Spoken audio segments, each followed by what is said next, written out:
Hi all. അപ്പോൾ ഞാനിതാ പുതിയൊരു വീഡിയോ ആയിട്ട് വന്നിട്ടുണ്ട്. അപ്പോൾ ഇന്നും നമ്മളൊരു പ്രോബ്ലം ഡിസ്കസ് ചെയ്യാൻ പോവാം. കഴിഞ്ഞ ക്ലാസ്സിൽ നമ്മൾ മാഗ്നിഫിക്കേഷനെ പറ്റിയിട്ടൊക്കെ ഡിസ്കസ് ചെയ്തിട്ടുണ്ടായിരുന്നു അല്ലേ? അപ്പോൾ മാഗ്നിഫിക്കേഷനിൽ പറഞ്ഞു നമ്മളെങ്ങനെയാണ് അതിൻ്റെ സൈൻ വരുമ്പോഴോ വാല്യൂ വരുമ്പോൾ എങ്ങനെയാണ് നമ്മൾ അതിൻ്റെ നേച്ചർ മനസ്സിലാക്കുന്നത്. അപ്പോൾ അത് ഇൻക്ലൂഡ് ചെയ്തിട്ടുള്ള ഒരു പ്രോബ്ലം ആണ് ഇന്ന്. അപ്പോൾ നമുക്ക് ഡയറക്റ്റ് പ്രോബ്ലത്തിലേക്ക് കിടക്കാം. എല്ലാവരും റെഡി അല്ലേ? ഓക്കെ. സോ നമുക്ക് ക്വസ്റ്റ്യൻ വായിച്ച് നോക്കാം. An object 4 cm in size is placed at 25 cm in front of a concave mirror. Okay. Of focal length 15 cm. Find at what distance from the mirror should be placed in order to obtain a sharp image. Find the nature and size of the image. ഇങ്ങനെ പെട്ടെന്നൊരു question വായിച്ചാൽ നമുക്കൊന്നും മനസ്സിലായില്ല. അപ്പൊ നമ്മൾ എന്ത് ചെയ്യണം? ഒന്നും കൂടെ ഒന്ന് വായിച്ചു നോക്കണം. ഓക്കെ, ക്വസ്റ്റ്യൻ നമ്മൾ വായിച്ചു നോക്കിയപ്പോൾ ഫസ്റ്റ് നമ്മൾക്ക് എന്ത് മനസ്സിലായി? കുറച്ച് വേർഡ്സ്, കുറച്ച് കീ പോയിന്റ്സ് നമ്മൾക്ക് സ്ട്രൈക്ക് ചെയ്യും. അത് നമ്മളൊന്ന് അണ്ടർലൈൻ ചെയ്ത് വെക്കാം. An object 4 cm in size. അതായത് ഒരു ഒബ്ജക്റ്റ് ഉണ്ട്, അതിന്റെ സൈസ് എത്രയാണെന്നാ പറഞ്ഞിരിക്കുന്നത്? 4 cm ആണെന്ന് പറഞ്ഞു. അതിന്റെ അർത്ഥം എന്താ മക്കളെ? ഹൈറ്റ് ഓഫ് ദ ഒബ്ജക്റ്റ് തന്നിട്ടുണ്ട്. ഹൈറ്റ് ഓഫ് ദ ഒബ്ജക്റ്റ് എത്രയാണ്? 4 cm ആണ്. 4 cm. ഓക്കെ, വെറുതെ 4 cm എന്ന് എഴുതിയാൽ മതിയോ? പറ്റില്ല. മിസ് സൈൻ കൺവെൻഷന്റെ ഒരു ടേബിൾ പറഞ്ഞിട്ടുണ്ടായിരുന്നു അല്ലെ? അപ്പൊ അതില് യു എങ്ങനെയാണ്, വി എങ്ങനെയാണ്, എഫ് എങ്ങനെയാണ്, for a concave mirror and convex mirror എന്ന് മിസ് പറഞ്ഞിരുന്നു. അതേപോലെ ഹൈറ്റ് ഓഫ് ദ ഒബ്ജക്റ്റും ഹൈറ്റ് ഓഫ് ദ ഇമേജും കൂടെ മിസ് ഇപ്പൊ പറഞ്ഞുതരാം. ഹൈറ്റ് ഓഫ് ദ ഒബ്ജക്ട് എപ്പോഴും പോസിറ്റീവ് ആയിരിക്കും. കാരണം നമ്മൾ നമ്മുടെ ഒബ്ജക്റ്റിനെ എപ്പോഴും ഇറക്റ്റ് ആയിട്ടല്ലേ വെക്കുക, നിവർത്തിയിട്ടല്ലേടാ വെക്കുക. അപ്പൊ ഇവിടെ നിന്ന് മേലോട്ടാണ് നമ്മൾ എന്ത് മെഷർ ചെയ്യുന്നത്? ഹൈറ്റ് മെഷർ ചെയ്യുന്നത്. അപ്പൊ മുകളിലേക്കുള്ളത് നമ്മൾ എന്താണ്? പോസിറ്റീവ് ആണ്. ഇനി നമ്മൾക്ക് ഇമേജ് കിട്ടുന്നത് തല തിരിഞ്ഞിട്ടാണെന്ന് വിചാരിക്കാം. തല തിരിഞ്ഞിട്ടാണെങ്കിൽ ഇതാണ് ആക്സിസ് എങ്കിൽ തല തിരിഞ്ഞിട്ടാണ് നമുക്ക് ഇമേജ് കിട്ടുന്നതെങ്കിൽ ഇതാപ്പോ തല തിരിഞ്ഞിട്ടാണ് ഇങ്ങനെ ഇമേജ് കിട്ടുന്നതെങ്കിൽ, ഇത് പ്രിൻസിപ്പൽ ആക്സിസ് ആണെങ്കിൽ തല തിരിഞ്ഞിട്ടാണെങ്കിൽ അതെന്താ? ഇൻവേർട്ടഡ് ഇമേജ് ആണ്. ഇൻവേർട്ടഡ്. അപ്പൊ ഹൈറ്റ് ഓഫ് ദ ഇമേജ് നമ്മൾ ഇവിടെ നിന്ന് ഇങ്ങോട്ടാണ് അറിയുക. അപ്പൊ നമുക്ക് നെഗറ്റീവ് ആണ്. സോ ഞാൻ എന്താ പറഞ്ഞത്? ഹൈറ്റ് ഓഫ് ദ ഒബ്ജക്റ്റ് എപ്പോഴും പോസിറ്റീവ് ആയിരിക്കും. കാരണം നമ്മൾ പ്രിൻസിപ്പൽ ആക്സിസിന് ഇങ്ങനെ എബവ് ആയിട്ടാണ് വെക്കുക. എപ്പോഴും നിവർത്തിയിട്ടാണ് നമ്മൾ വെക്കുന്നത്, ഇറക്റ്റ് ഇമേജ് ആയിട്ട്. അപ്പൊ height of the object always positive. അത് കോൺകേവ് ആയിക്കോട്ടെ, വെക്സ് ആയിക്കോട്ടെ, ഏതായിക്കോട്ടെ. നമ്മൾ യു നെഗറ്റീവ് ആണെന്ന് പറഞ്ഞു രണ്ട് മിറേഴ്സിനും. അതേപോലെ height of the object positive ആണ് എപ്പോഴും. പക്ഷെ ഹൈറ്റ് ഓഫ് ദ ഇമേജ് ചിലപ്പോൾ പോസിറ്റീവ് ആവാം, ചിലപ്പോൾ നെഗറ്റീവ് ആവാം. എപ്പോഴാ പോസിറ്റീവ് ആവാ? അതെ, പോസിറ്റീവ് ആവുന്നത് നമ്മൾക്ക് കിട്ടുന്ന ഇമേജ് ഇറക്റ്റ് ഇമേജ് ആണെങ്കിൽ, നിവർന്ന ഇമേജ് ആണെങ്കിൽ നമുക്ക് എന്താണ്? അത് പോസിറ്റീവ് ആണ്. ഓക്കെ, അങ്ങനെയാണെങ്കിൽ നമുക്ക് കിട്ടുന്നത് തല തിരിഞ്ഞ ഇമേജ് ആണെങ്കിൽ എന്താണ് കിട്ടുക? അത് നെഗറ്റീവ് ആണ്. ഇപ്പൊ ക്ലിയർ ആയെന്ന് വിചാരിക്കുന്നു. അപ്പൊ നമുക്ക് ഇവിടെ height of the object 4 cm തന്നിട്ട് അത് പോസിറ്റീവ് ആണോ നെഗറ്റീവ് ആണോ? യെസ്, പോസിറ്റീവ് ആണ് അല്ലെ? അപ്പൊ ഞാൻ പോസിറ്റീവ് എന്ന് എഴുതി. Okay. And is placed at 25 cm. ഈ ഒബ്ജക്റ്റിനെ 25 cm പ്ലേസ് ചെയ്തിരിക്കുന്നതെന്ന് പറഞ്ഞു. ഓക്കെ, അപ്പൊ ഹൈറ്റ് ഓഫ് ദ ഒബ്ജക്റ്റ് എത്രയാ മക്കളെ? 4 cm. ആൻഡ് അത് വെച്ചിരിക്കുന്നത് 25 cm അകലെ. അപ്പൊ അതേതാ? യു ആണോ വി ആണോ? യു ആണ്. അതായത് യു എന്ന് പറഞ്ഞാൽ ആരാ? ഒബ്ജക്ട് ഡിസ്റ്റൻസ് ആണ്. So object distance U is 25 cm. ഇത് പോസിറ്റീവ് ആണോ നെഗറ്റീവ് ആണോ വരിക? നമ്മൾ മിറർ ഏതാന്ന് വായിച്ചു നോക്കേ വേണ്ട, നമ്മൾക്ക് അറിയാം അതെന്താണ്? നെഗറ്റീവ് ആണ്. U always negative. നമ്മൾ ലെഫ്റ്റ് സൈഡിലാണ് വെക്കുക എന്ന് നമുക്കറിയാം. സോ യു നെഗറ്റീവ് ആണ്. Okay. And in front of a concave mirror, in front of a concave mirror. അപ്പൊ കോൺകേവ് മിററിന്റെ ഫ്രണ്ടിലാണ് വെച്ചിരിക്കുന്നത്. അപ്പൊ നമുക്ക് കോൺകേവ് മിറർ എങ്ങനെ മക്കളെ? ദാ കേവ്, ഗുണാക്കേവ് അല്ലെ? കേവ് എന്ന് പറഞ്ഞാൽ ഉള്ളിലേക്കാണ്. അപ്പൊ റിഫ്ലക്റ്റിംഗ് സർഫസ് ഉള്ളിലേക്കാണ്. ഓക്കെ, അപ്പൊ കോൺകേവ് മിററിന്റെ ഫ്രണ്ടിലാണ് വെച്ചിരിക്കുന്നത്. Of focal length 15 cm. F തന്നിട്ടുണ്ട് 15 cm. ഓക്കെ, ഒരു കോൺകേവ് മിററിന്റെ ഫോക്കൽ ലെങ്ത് പോസിറ്റീവ് ആണോ നെഗറ്റീവ് ആണോ? ഒന്നല്ലെങ്കിൽ ടേബിൾ പഠിക്കുക, അല്ലെങ്കിൽ ആലോചിച്ച് നോക്കുക. എടാ, കോൺകേവ് മിറർ ആണെങ്കിൽ ഇതിന്റെ സ്ഫിയറിന്റെ ഭാഗമൊക്കെ ഇങ്ങോട്ടല്ലേ? അപ്പൊ ഇതിന്റെ ഫോക്കസ് വരുന്നത് ഇവിടെ ആയിരിക്കും. അപ്പൊ ഫോക്കൽ ലെങ്ത് വരുന്നത് ലെഫ്റ്റ് സൈഡിലാണ്. അപ്പൊ നെഗറ്റീവ് ആണ്. സോ എഫ് -15 ആണ്. ഓക്കെ, എന്നിട്ട് പറഞ്ഞിരിക്കുകയാണ് -15 ആണെന്ന്. അപ്പൊ എഫ് -15 സെന്റിമീറ്റർ. കാരണം നമ്മളൊരു കോൺകേവ് മിറർ ആവുമ്പോൾ അതിന്റെ റിഫ്ലക്റ്റിംഗ് സർഫസ് എന്താ? കേവ്, ഗുണാക്കേവ് നമ്മൾ പറഞ്ഞത് ഓർക്കുന്നുണ്ടോ? അപ്പൊ കേവിന്റെ ഉള്ളിലേക്കാണ് റിഫ്ലക്റ്റിംഗ് സർഫസ്. അതായത് റിഫ്ലക്റ്റിംഗ് സർഫസ് ഉള്ളിലേക്ക് ബെൻഡ് ചെയ്തിട്ടാണ്.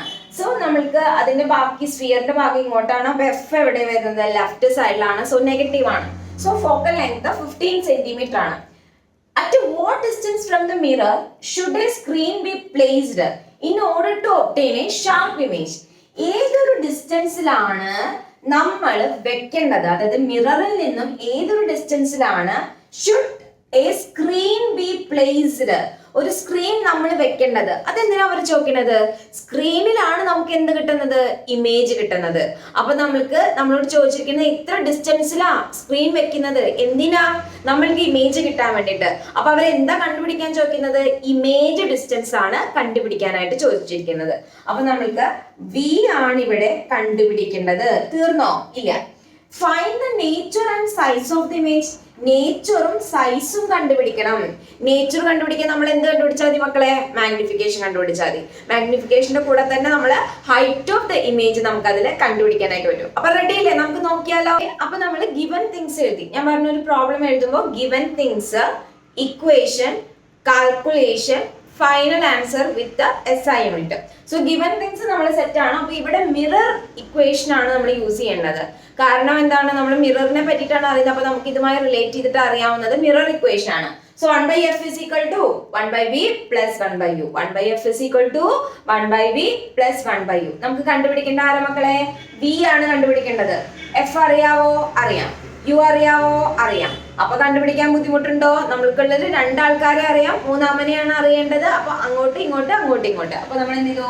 1/v is equal to 1/f minus 1/u. കാരണം നമുക്ക് കണ്ടുപിടിക്കേണ്ട ആള് 1/v ആയിരുന്നു.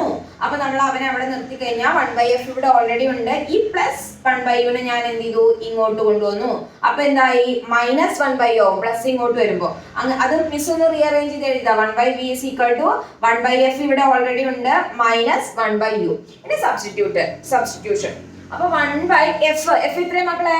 15. എത്രയാണ്? -15. സൈൻ മറക്കരുതേ. -15 മൈനസ് 1/u എത്ര കുട്ടികളെ? -25. ഓക്കെ. അപ്പൊ 1/-15 കുഴപ്പമില്ല. എടാ രണ്ട് മൈനസുകൾ അടുത്തടുത്ത് വന്ന് അവര് പ്ലസ് ആവും. രണ്ട് മൈനസുകൾ അടുത്തടുത്ത് വന്നാൽ അവര് പ്ലസ് ആവും. സോ പ്ലസ് വന്നു. ഓക്കെ. ഇത് ഒന്നല്ലെങ്കിൽ നിങ്ങൾക്ക് ക്രോസ് മൾട്ടിപ്ലിക്കേഷൻ ചെയ്യാം, അല്ലെങ്കിൽ LCM എടുക്കാം. LCM എടുക്കാൻ അറിയാവോ? LCM എടുക്കാൻ അറിയില്ലെങ്കിൽ ദയവ് ഇതൊന്ന് കമന്റ് ചെയ്യാം. അങ്ങനെയാണെങ്കിൽ നമുക്ക് എന്ത് ചെയ്യാം? അതിനെ പറ്റിയിട്ട് മിസ് ഒരു വീഡിയോ ചെയ്യാം. ചില കുട്ടികൾക്ക് പ്രോബ്ലം ചെയ്യുമ്പോൾ ഈ ബേസിക് കാൽക്കുലേഷൻസ് ആണ് പ്രോബ്ലം. ഓക്കെ. അപ്പൊ അതറിയില്ലെങ്കിലാണ് നിങ്ങൾ ചിലപ്പോൾ ചെയ്യാനുള്ള ഐഡിയ ഒക്കെ വരും, പക്ഷെ ഈ കാൽക്കുലേഷന്റെ ഭാഗത്താണ് മിസ്റ്റേക്ക് വരുന്നത്. അപ്പൊ ഫൈനൽ ആൻസറിലേക്ക് എത്താനുള്ള ബുദ്ധിമുട്ടുണ്ടാവും. അപ്പൊ എവിടെയാണ് നമുക്ക് പ്രോബ്ലം വരുന്നത് അവിടെ സ്റ്റക്ക് ചെയ്യാതെ അത് ക്ലിയർ ചെയ്തിട്ട് നെക്സ്റ്റ് ഒരു പ്രോബ്ലം വരുമ്പോൾ അതിനെ സോൾവ് ചെയ്യാനായിട്ട് പ്രാപ്തരാവുക. അതാണ് നമ്മൾ ചെയ്യേണ്ടത്. അല്ലെങ്കിൽ അറിയില്ല എന്ന് പറഞ്ഞിട്ട് അവിടെ ഇരുന്ന് കഴിഞ്ഞാൽ ആരും വന്ന് പറഞ്ഞു തരില്ല. അപ്പൊ നമുക്ക് എന്താണോ അറിയാത്തത് അതിന് നമ്മൾ എടുക്കുക. LCM എടുക്കുന്നതാണ് കുറച്ചും കൂടെ ഈസി, അല്ലെങ്കിൽ ക്രോസ് മൾട്ടിപ്ലിക്കേഷൻ ചെയ്താൽ മതി. അപ്പൊ ഈ ക്രോസ് മൾട്ടിപ്ലിക്കേഷൻ ചെയ്യല്, LCM എടുക്കല് അതൊന്നും അറിയില്ല എന്നുണ്ടെങ്കിൽ കമന്റ് ചെയ്യുക. അപ്പൊ അതിന്റെ ബേസിക് ആയിട്ടുള്ള കാര്യങ്ങളായിട്ട് മിസ് ഒരു വീഡിയോ ചെയ്യാം. നിങ്ങളുടെ കമന്റുകൾക്ക് അനുസരിച്ചിട്ടാണ് നമ്മൾക്ക് എന്ത് ചെയ്യാൻ പറ്റുക? പുതിയ വീഡിയോകൾ എന്താ വേണ്ടത്, നിങ്ങളുടെ ആവശ്യം അറിഞ്ഞിട്ട് വീഡിയോസ് ഇടാനായിട്ട് പറ്റും. ഓക്കെ. അപ്പൊ അതൊന്ന് ശ്രദ്ധിക്കാം. അപ്പൊ ഇവിടെ നമുക്ക് ഇപ്പൊ ക്രോസ് മൾട്ടിപ്ലിക്കേഷൻ ചെയ്തിട്ട് മിസ് കാണിച്ചു തരാം. അപ്പൊ എങ്ങനെ ചെയ്യാ? 25 into 1. ഓക്കെ. 25 into 1 എത്ര മക്കളെ? 25. സോ 25 ഇടയിൽ ഏതാ ചിഹ്നം? പ്ലസ്. So plus -15 into 1. അപ്പൊ എന്ത് വരും? -15 ഡിവൈഡഡ് ബൈ എന്ത് വേണം? 25 into -15. ചില കുട്ടികൾക്ക് ഈ ക്രോസ് മൾട്ടിപ്ലിക്കേഷൻ അറിയില്ല. അപ്പൊ അതൊന്ന് ജസ്റ്റ് ഒന്ന് മിസ് സ്പീഡായി പറഞ്ഞുതരാം. ഇപ്പൊ a/b പ്ലസ് c/d ആണെന്ന് വിചാരിച്ചോ നമുക്ക് ചെയ്യേണ്ടത്. അപ്പൊ നമ്മൾ എങ്ങനെയാ ചെയ്യാ? a into d പ്ലസ്, അത് പ്ലസ് ആണെങ്കിൽ പ്ലസ്, മൈനസ് ആണെങ്കിൽ മൈനസ്. അപ്പൊ ഇവിടെ പ്ലസ് ഇട്ടുവേ. b into c അല്ലെങ്കിൽ c into b, no problem. അതായത് a into ഇങ്ങനെ ഡയഗണലി മൾട്ടിപ്ലൈ ചെയ്യാം, ഇങ്ങനെ മൾട്ടിപ്ലൈ ചെയ്യാം, ഇങ്ങനെ മൾട്ടിപ്ലൈ ചെയ്യാം. So a into d plus c into d divided by ഇവരെ തമ്മിൽ മൾട്ടിപ്ലൈ ചെയ്യാം, b into d. അപ്പൊ ഇങ്ങനെയാണ് ക്രോസ് മൾട്ടിപ്ലിക്കേഷൻ ചെയ്യേണ്ടത്. അപ്പൊ അത് പ്രകാരം മിസ് ഇവിടെ ചെയ്തിരിക്കുന്നത് 25 into 1 25, അത് എഴുതിയിട്ടില്ല എന്ന് മാത്രം. പ്ലസ് ഇടയത്തെ ചിഹ്നം പ്ലസ് ആണ്. 1 into -15. അപ്പൊ ഇത് വരും 1 into -15. അപ്പൊ -15 വന്നില്ലേ? -15 ഡിവൈഡഡ് ബൈ 25 into 15. കണ്ടോ ഇവിടെ b into d ചെയ്തില്ലടാ. അതേപോലെ 25 into -15. എടാ ഈ 25 പ്ലസും മൈനസും അടുത്ത് വന്ന പ്ലസും മൈനസും അടുത്ത് വന്ന മൈനസ് ആണ്. രണ്ട് മൈനസുകൾ അടുത്ത് വന്ന അത് പ്ലസ് ആണ്. ഒരു പ്ലസും ഒരു മൈനസും അടുത്ത് വരുന്നെങ്കിൽ എന്താണ്? അത് മൈനസ് ആണ്. അപ്പൊ 25 മൈനസ് 15 ഡിവൈഡഡ് ബൈ 25 ഇൻറ്റു 15 ഒന്ന് മൾട്ടിപ്ലൈ ചെയ്ത് നോക്കിയേ, 375 വരും. ഓക്കെ, അപ്പൊ മൈനസ് 375, കാരണം ഒരു പ്ലസും ഒരു മൈനസും കൂടെ ഇൻറ്റു ചെയ്യുമ്പോൾ നമ്മൾക്ക് മൈനസ് 375 ആണ് വരുന്നത്. അപ്പൊ നമുക്ക് 25 15 പോയാ 10. Okay, divided by minus 375. അത് നമുക്ക് 1/v ആണ് നമുക്ക് ഇത് കിട്ടിയത്. നമുക്ക് 1/v ആണോ വേണ്ടത്? അല്ല, b ആണ്. അപ്പൊ തലതിരിച്ചിട്ടു.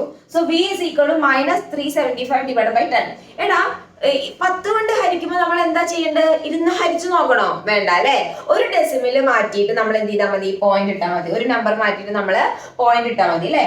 അപ്പൊ ഇവിടെ നിന്ന് ലെഫ്റ്റ് സൈഡിൽ നിന്ന് ചെയ്യുമ്പോൾ നമ്മൾ 37.5. നേരെ മറിച്ച് 375 ഹരിക്കണം 100 ആണെങ്കിലോ രണ്ട് സ്ഥാനം നീക്കി നമ്മൾ പോയിന്റ് ഇട്ടാം. അപ്പൊ 3.75 വരും. ഡിവൈഡ് ബൈ 1000 ആണെങ്കിലോ 0.375 വരും. 3 സ്ഥാനം നീക്കിയിട്ട് അങ്ങനെ. അപ്പൊ നമുക്ക് മൈനസ് 37.5 കിട്ടി. അത്രയും സെന്റിമീറ്റർ ആണ് v എന്നുള്ളത് നമുക്ക് കിട്ടി. എത്ര കിട്ടിയത്? മൈനസ് 37.5. അതായത് ലെഫ്റ്റ് സൈഡിൽ തന്നെ ആണെന്നുള്ള ഒരു ഹിന്റ് നമുക്ക് മനസ്സിലായി. കോൺകേവ് മിററിൽ ലെഫ്റ്റ് സൈഡിലാണ് കിട്ടിയിരിക്കുന്നത് നമുക്ക് മനസ്സിലായി. So v is equal to minus 37.5 ആണ്. ഓക്കെ, സോ മാഗ്നിഫിക്കേഷൻ നമുക്ക് കണ്ടുപിടിക്കണം. എന്തിനാ? നേച്ചർ കണ്ടുപിടിക്കാൻ. നേച്ചറിന്റെ മാഗ്നിഫിക്കേഷൻ ഇക്വേഷൻ എന്താ? Minus v by u. മിററിൽ മൈനസ് v ബൈ യു ആണ്. അപ്പൊ നമ്മൾ അത് എഴുതി ബോക്സിൽ ഇട്ട് വെച്ചു. m is equal to minus v എത്ര മക്കളെ? മൈനസ് 37.5. സോ ആ പുറത്തത്തെ മൈനസ് ഞാൻ അവിടെ തന്നെ വെച്ചു. Into minus 37.5 divided by U എത്രയായിരുന്നു? മൈനസ് 25 ആണ്. അപ്പൊ ഈ ബ്രാക്കറ്റ് മാത്രം നോക്കാം. ഉള്ളിലുള്ള നെഗറ്റീവ് അവിടെ നിൽക്കട്ടെ, അവിടെ നമുക്ക് ലാസ്റ്റ് നോക്കാം. അവരെ നമ്മൾ ഉള്ളിലേക്ക് എടുക്കണ്ട. മൈനസും കൂടെ ഇവിടെ ഉള്ളിൽ ബ്രാക്കറ്റിലുള്ള വരുമ്പോൾ അത് പോസിറ്റീവായി. സോ പുറത്തത്തെ മൈനസ് അവിടെ തന്നെ ഉണ്ട്. ഇനി നമ്മൾ ഈ 37.5 ഈ ഡെസിമലിനെ മാറ്റിയിട്ട് നമുക്ക് ചെയ്യാം. നമ്മുടെ കാൽക്കുലേഷൻ കുറച്ച് സിമ്പിൾ ആക്കാൻ വേണ്ടി. അപ്പൊ ഈ പോയിന്റിനെ മാറ്റാൻ വേണ്ടി മിസ് എന്ത് ചെയ്തു എന്നറിയോ? പോയിന്റ് കഴിഞ്ഞിട്ട് ഒരു സ്ഥാനമല്ലേ ഉള്ളത്. അപ്പൊ ഞാൻ 10 കൊണ്ട് ഡിവൈഡ് ചെയ്തു. ഓക്കെ, 37.375 ഹരിക്കണം 10 ഇൻറ്റു 25 ഓൾറെഡി ഉണ്ട് അവിടെ. ഓക്കെ, ഇനിയിപ്പോ നേരെ വെച്ച് 3.75 ആയിരുന്നെങ്കിൽ മിസ് എന്ത് ചെയ്യുമായിരുന്നു? 375 ഹരിക്കണം 100 ചെയ്യുമായിരുന്നു. ഓക്കെ, അങ്ങനെയാണ്. അപ്പൊ അങ്ങനെയുള്ള കാര്യങ്ങൾ നിങ്ങൾക്ക് ഡൗട്ട് ഉണ്ടെങ്കിൽ ഒന്ന് കമന്റ് ചെയ്താൽ മതി. നമുക്കത് വേറെ വീഡിയോ ആയിട്ട് ചെയ്യാം, ബേസിക് ആയിട്ടുള്ള കാര്യങ്ങൾ കേട്ടോ. സോ 375 ഡിവൈഡഡ് ബൈ 10 ഇൻറ്റു 25 ആണ്. ഇനി നമുക്കിത് കട്ട് ചെയ്യാം. സോ 25നെ നമുക്ക് 10 കൊണ്ട് കട്ട് ചെയ്യാം, സോറി 5 കൊണ്ട് കട്ട് ചെയ്യാം അല്ലെ. സോ 5 വട്ടം. ഇവിടെ ആണെങ്കിൽ 7 5 75 പ്രാവശ്യം. ഒരു വട്ടം 15. ഇവിടെ 15 വരും. 15 15/10 എന്ന് പറഞ്ഞു കഴിഞ്ഞാൽ 1.5 അല്ലേടാ. പുറത്ത് മൈനസ് ഉണ്ട്. So minus 1.5. അതായത് 15/10 എന്ന് പറഞ്ഞാൽ എന്താ? 3 വട്ടം 5-ല് 10-ല് 2 വട്ടം 5. അപ്പൊ 3/2 എന്ന് പറഞ്ഞാൽ എന്താ മക്കളെ? 1.5 അല്ലേ. 3/2 എന്ന് പറഞ്ഞാൽ 1.5. സോ നമുക്ക് കിട്ടി മൈനസ് 1.5 ആണ് എന്ത്? മാഗ്നിഫിക്കേഷൻ. സോ മിസ് പറഞ്ഞിട്ടുണ്ടായിരുന്നു, നിങ്ങൾ വേണം ആൻസർ പറയാൻ. ഒരു ഇതിനാണെങ്കിൽ സൈന് വാല്യൂ അങ്ങനെ നോക്കേണ്ടത്. അപ്പൊ ഇവിടുത്തെ സൈൻ എത്ര കുട്ടികളെ? നെഗറ്റീവ് ആണ്. നെഗറ്റീവ് എന്ന് പറഞ്ഞു കഴിഞ്ഞാൽ ഇൻവേർട്ടഡ് ആണ് ആൻഡ് റിയൽ ആണ്. എന്താ മക്കളെ? ഇൻവേർട്ടഡ് റിയൽ ആൻഡ് വാല്യൂ നോക്കണം. 1.5 വാല്യൂ മാത്രം നോക്കണം, സൈൻ നോക്കാൻ പാടില്ല. So m is equal to നമുക്ക് എത്ര കിട്ടിയിരിക്കുന്നത്? മോഡുലസ് നോക്കുകയാണെങ്കിൽ 1.5. അതെന്താണ്? ഗ്രേറ്റർ ദാൻ 1 ആണോ അതോ ലെസ് ദാൻ 1 ആണോ? ഒന്നിനേക്കാൾ ചെറുതാണോ വലുതാണോ? ഒന്നിനേക്കാൾ വലുതാണ്. 1.5 ആണ്. ഒന്നിനേക്കാൾ വലുതാണെങ്കിൽ, അതായത് മാഗ്നിഫിക്കേഷൻ ഒന്നിനേക്കാൾ വലുതാണെങ്കിൽ അതെന്താണ്? എൻലാർജ്ഡ് ഇമേജ് ആണ്. സോ നമുക്ക് എന്ത് കിട്ടി? എൻലാർജ്ഡ് ഇമേജ് ആണ്. അപ്പൊ എല്ലാ കാര്യങ്ങളും നമുക്ക് കിട്ടിയിട്ടുണ്ട്. ഇനി സൈസും കൂടെ കണ്ടുപിടിക്കാനുണ്ട്. അപ്പൊ നമുക്ക് v കണ്ടുപിടിച്ചു. ആൻഡ് മാഗ്നിഫിക്കേഷൻ കണ്ടുപിടിച്ചു. ആ മാഗ്നിഫിക്കേഷനിൽ നിന്ന് നമുക്ക് -1.5 കിട്ടി. മൈനസ് ആണെന്ന് പറഞ്ഞപ്പോൾ തന്നെ നമുക്ക് മനസ്സിലായി ഇൻവേർട്ടഡ് ആൻഡ് റിയൽ ആണ് എന്നുള്ളത്. ആൻഡ് 1.5 അതെന്താണ്, ഒന്നിനേക്കാൾ വലുതാണ്. അപ്പൊ തന്നെ നമുക്ക് മനസ്സിലായത് എൻലാർജ്ഡ് ഇമേജ് ആണെന്ന്. ഇനി നമ്മൾക്ക് ഇതിപ്പോ നമ്മൾ മൊത്തത്തിലുള്ള മാഗ്നിഫിക്കേഷൻ പറയും. ഇനി അതിന്റെ ഹൈറ്റ് ഓഫ് ദ ഇമേജ് സൈസും കൂടെ കണ്ടുപിടിക്കാൻ അവർ ചോദിച്ചിട്ടുണ്ട്. സോ നമ്മൾക്ക് എന്താണ് കണ്ടോ, സൈസ് ഓഫ് ദ ഇമേജ് കൂടെ കണ്ടുപിടിക്കണം. അത് HI കണ്ടുപിടിക്കണം, അതുകൂടെ പെട്ടെന്ന് കണ്ടുപിടിക്കാം. അപ്പൊ നമ്മൾ V കണ്ടുപിടിച്ചു, M കണ്ടുപിടിച്ചു. ഇനി സൈസ് കണ്ടുപിടിക്കണം. സൈസ് കണ്ടുപിടിക്കാൻ വളരെ സിമ്പിൾ ആണ്, നമ്മളെല്ലാം കണ്ടുപിടിച്ചു കഴിഞ്ഞു. അതായത് magnification is equal to -V/U HI, that is equal to HI/H ആണ്. magnification equal to -V/U, that is equal to HI/H ആണ്. അപ്പൊ അത് നമുക്ക് HI കണ്ടുപിടിക്കണ്ടേ. അപ്പൊ HI/H equal to -V/U, അല്ലെങ്കിൽ നമുക്ക് M നമ്മൾ ഓൾറെഡി കണ്ടുപിടിച്ചാലും അത് ഇട്ട് കൊടുത്താലും മതി. അപ്പൊ നമുക്ക് ഇവിടുന്ന് HI കാണണമെങ്കിൽ ഈ HOനെ എനിക്ക് ഇങ്ങോട്ട് കൊണ്ടുവരാം. അപ്പൊ ഡിവൈഡഡ് ബൈ HO ഇങ്ങോട്ട് വരുമ്പോ into HI. Okay, so HO കണ്ടോ, മുദ്ര ശ്രദ്ധിക്കണം, ഏത് മുദ്രയാണത്. ഓക്കെ, സോ ഡിവൈഡഡ് ഇങ്ങോട്ട് വന്നപ്പോ എന്താ സംഭവിച്ചത്, into I. So HO into -V/U, HO into -V/U. അല്ലെങ്കിൽ നമ്മൾ ഇവിടെ ഓൾറെഡി M കണ്ടുപിടിച്ചാൽ ഡയറക്റ്റ് M നെ ഇങ്ങോട്ട് കൊണ്ടുവന്നാലും മതി കേട്ടോ. Okay, so HO height of the object എത്ര മക്കളെ, 4 ഇൻറ്റു മൈനസ് നേരത്തെ അതേ സ്റ്റെപ്പ് തന്നെ. V എത്രയായിരുന്നു, -37.5 -25. അപ്പൊ അത് ചെയ്ത് കഴിഞ്ഞാൽ നമുക്കറിയാം -1.5 ആണ് കിട്ടുക എന്നറിയാം. സോ 4 × 1.5 ചെയ്യുമ്പോൾ നമുക്ക് 6 കിട്ടും. അതെങ്ങനെ കിട്ടാന്ന് വേണമെങ്കിൽ മിസ് ഒന്ന് പറഞ്ഞുതരാം. 4 × ഈ ഡെസിമൽ വെച്ച് ചെയ്യുമ്പോഴേ ചിലവർക്കെങ്കിലും, എല്ലാ കുട്ടികൾക്കും അറിയുന്നുണ്ടാവും, എന്നാലും ചില കുട്ടികൾക്ക് ഒരു കൺഫ്യൂഷൻ ഉണ്ടാവും. അപ്പൊ അതിനു വേണ്ടിയാണ്. സോ മൈനസ് ഈ 1.5ലെ പോയിന്റ് കളയാൻ മിസ് എന്ത് വേണമെന്നാ മിസ് പറഞ്ഞത്, ഡിവൈഡഡ് ബൈ 10. ഇവിടെ ഒരു സ്ഥാനം കഴിഞ്ഞിട്ടാ, അതുകൊണ്ട് ഡിവൈഡ് 10. 2 സ്ഥാനമാണെങ്കിൽ നമ്മൾ എന്ത് ചെയ്യണം, ഡിവൈഡ് ബൈ 100. 3 ആണെങ്കിലോ 1000. സോ ഇവിടെ ഡിവൈഡ് ബൈ 10 ചെയ്തു. അപ്പൊ നമുക്ക് വെട്ടിക്കളയാം അല്ലെ, 2 കൊണ്ട് വെട്ടിക്കളയാം. അപ്പൊ 2 കൊണ്ടാകുമ്പോ ഇവിടെ 2 വട്ടം, ഇവിടെയോ 5 വട്ടം അല്ലെ. ഇനി നമുക്ക് 15 5 കൊണ്ട് വെട്ടാം. 1 വട്ടം, ഇവിടെ എത്ര വട്ടം വരും, 3 5 15. അപ്പൊ 2 × -3 എത്ര വരും, -6 വന്നു. V കണ്ടുപിടിച്ചു, മാഗ്നിഫിക്കേഷൻ കണ്ടുപിടിച്ചു, ഹൈറ്റ് ഓഫ് ദ ഇമേജ് കണ്ടുപിടിച്ചു. അതിൽ നിന്ന് അതിന്റെ നേച്ചറും മനസ്സിലായി അല്ലെ. അതിൽ നിന്ന് നമുക്ക് അതിന്റെ നേച്ചറും മനസ്സിലായി. അപ്പൊ ഈ ഒരു പ്രോബ്ലം നിങ്ങൾക്ക് ക്ലിയർ ആയി എന്ന് വിചാരിക്കുന്നു. അപ്പൊ ഫൈനലി നിങ്ങൾ എഴുതണം. എന്താ എഴുതേണ്ടത്, നമ്മുടെ ഇമേജ് സ്ക്രീൻ പ്ലേസ് ചെയ്യേണ്ടത് -37.5 സെന്റിമീറ്റർ ഫ്രം ദ മിറർ ആണ്. അത് എഴുതണം. ആൻഡ് അതിന്റെ നേച്ചർ ഇൻവേർട്ടഡ് ആണ്, അത് റിയൽ ഇമേജ് ആണ്. അത് എൻലാർജ്ഡ് ആണോ, അതെ എൻലാർജ്ഡ് ഇമേജ് ആണ്. ഹൈറ്റ് ഓഫ് ദ ഇമേജ് വരുന്നത് എത്രയാണ്, 6 ആണ്. 4 ആയിരുന്നു ഒബ്ജക്റ്റിൻ്റെത്, നമുക്ക് കിട്ടിയത് എത്രയാ, 6. അപ്പൊ ഇത്രയും കാര്യങ്ങൾ എഴുതണം. സോ ഈ ഒരു വീഡിയോ നിങ്ങൾക്ക് യൂസ്ഫുൾ ആയിട്ട് തോന്നുന്നുണ്ടെങ്കിൽ, നിങ്ങൾക്ക് എന്തെങ്കിലും പറയുന്ന കാര്യങ്ങൾ നിങ്ങൾക്ക് ക്യാപ്ചർ ചെയ്യാൻ പറ്റുന്നുണ്ടെങ്കിൽ ലൈക്ക് ചെയ്യുക, സബ്സ്ക്രൈബ് ചെയ്യുക, വീഡിയോ ഫുള്ള് കാണാം. പിന്നെ ബാക്കിയുള്ള ഫ്രണ്ട്സിനും കൂടെ ഒന്ന് ഷെയർ ചെയ്ത് ഗ്രൂപ്പ് സ്റ്റഡി നടത്തുക. ഓക്കെ, അപ്പൊ ഈ പ്രോബ്ലംസ് വെറുതെ കണ്ടാൽ മാത്രം പോരാ, നിങ്ങൾ ആദ്യം ഇത് മനസ്സിലാക്കിയതിനു ശേഷം ഒറ്റയ്ക്ക് ഈ പ്രോബ്ലം ഒന്ന് ഒറ്റയ്ക്ക് ചെയ്ത് നോക്കണം. ഓക്കെ, അപ്പൊ ഇത്രയേ ഉള്ളൂ ഇന്നത്തെ വീഡിയോ. നമുക്ക് പുതിയൊരു വീഡിയോ ആയിട്ട് കാണാം. അപ്പൊ അതുവരേക്കും എല്ലാവരും നന്നായിട്ട് പഠിച്ച് നല്ല കുട്ടികളായിട്ട് ഇരിക്കാം. ബൈ.